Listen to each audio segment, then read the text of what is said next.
વાવાઝોડા શક્તિને લઈને હવામાન વિભાગની મોટી આગાહી। વાવાઝોડું શક્તિ હાલમાં દ્વારકા અને નલિયાથી 770 કિલોમીટર દૂર છે। 7 ઓક્ટોબરના પ્રચંડ બનેલું વાવાઝોડું નબળું પડવાનું અનુમાન। હવામાન વિભાગની આગાહી મુજબ ગુજરાત પર વાવાઝોડાનો ખતરો નહિવત છે।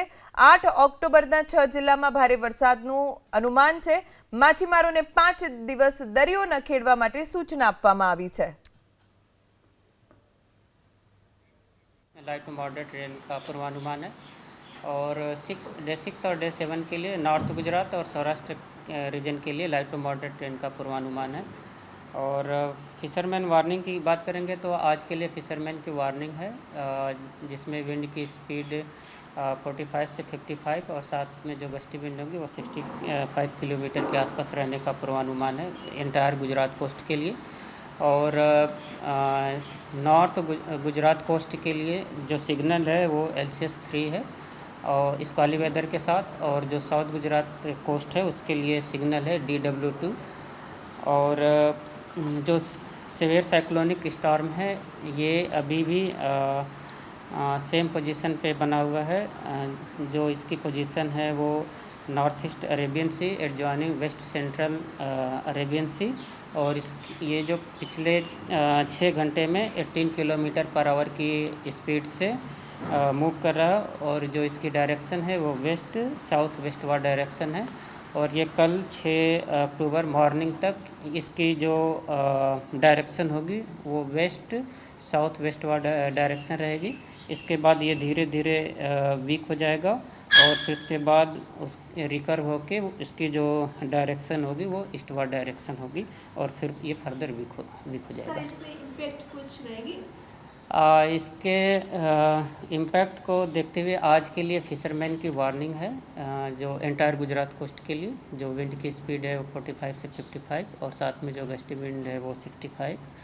और दोनों कोस्ट के लिए सिग्नल है, जैसा कि नॉर्थ कोस्ट के लिए नॉर्थ गुजरात कोस्ट के लिए LCS 3 सिग्नल है और साउथ गुजरात कोस्ट के लिए DW2 सिग्नल है।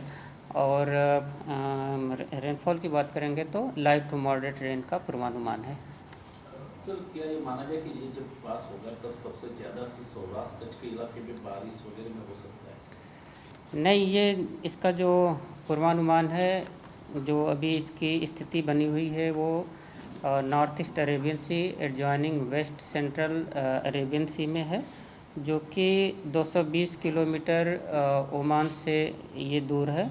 और इसका जो लैटिट्यूड है 20.9 डिग्री नॉर्थ और जो लॉन्गिट्यूड है 61.3 ईस्ट लॉन्गिट्यूड है।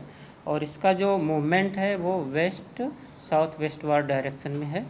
और ये कल मॉर्निंग तक यानी 6 अक्टूबर को मॉर्निंग तक ये सेम डायरेक्शन में मतलब वेस्ट साउथ वेस्टवर्ड डायरेक्शन में ही मूव करेगा।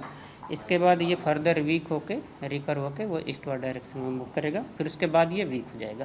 सर, ये गुजरात के जो तटीय इलाके हैं उससे कितनी दूर होगा, कितना किलोमीटर का अंतर है?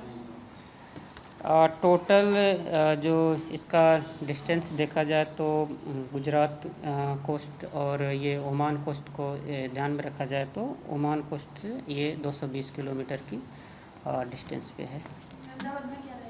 अहमदाबाद के लिए पॉसिबिलिटी है लाइट रेन का। तो ये डिस्टेंस जो आपने बताया ना वो तो ओमान का बताया, तो તો વાવાઝોડું શક્તિ હાલમાં દ્વારકા અને નલિયાથી 770 કિલોમીટર દૂર છે, જેની અસર ગુજરાતમાં નહિવત થશે તેવું अनुमान હવામાન વિભાગ તરફથી વ્યક્ત કરવામાં આવ્યું છે। 7 ઓક્ટોબરે પ્રચંડ બનેલું વાવાઝોડું નબળું પડશે। 8 ઓક્ટોબરના 6 જિલ્લામાં ભારે વરસાદનું હવામાન વિભાગનું અનુમાન છે।